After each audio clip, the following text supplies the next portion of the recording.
Amid rising tensions between China and Taiwan, Chinese Air Force planes entered Taiwan's air defense identification zone for a second day. Tensions between China and Taiwan have been raising concern all the way in Washington after Taiwan reported large incursion by Chinese bombers and jets. A U.S. aircraft carrier group entered the South China Sea. The group, led by the USS Theodore Roosevelt, will conduct routine operations to ensure freedom of the seas, build partnerships that foster maritime security. The Theodore Roosevelt is being accompanied by the guided missile cruiser USS Bunker Hill and the Arleigh-Burke-class guided missile destroyer USS Russell and USS John Finn. China has repeatedly complained about U.S. Navy ships getting close to Chinese-occupied islands in the South China Sea.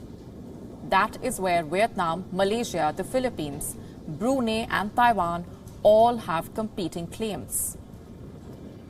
Responding to the U.S. mission, China's foreign ministry said that the United States often sends ships and aircraft into the South China Sea to flex its muscles.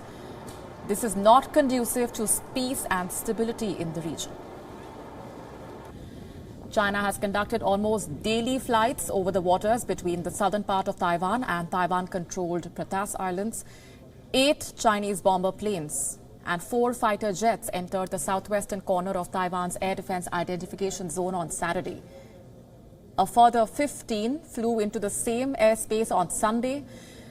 Taiwan's Air Force deployed missiles to monitor the incursion, quote-unquote, but the presence of these many Chinese combat aircraft on this mission is unusual.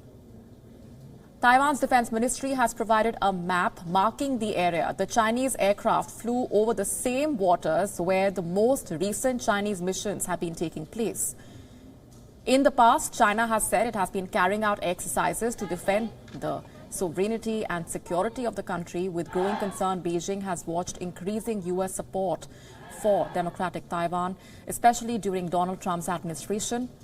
After the island's de facto ambassador in Washington attended Biden's swearing-in ceremony, the White House National Security Council said that America's commitment to Taiwan was, quote-unquote, rock solid. At the Senate confirmation hearing, the U.S. Secretary of State Anthony Blinken said that there was no doubt that China posed the most significant challenge to the United States. Beijing has called for a reset in the U.S.-China relationship under Biden. Last week, it warned the U.S. to cautiously and appropriately handle Taiwan issues to prevent harm to the U.S.-China relationship.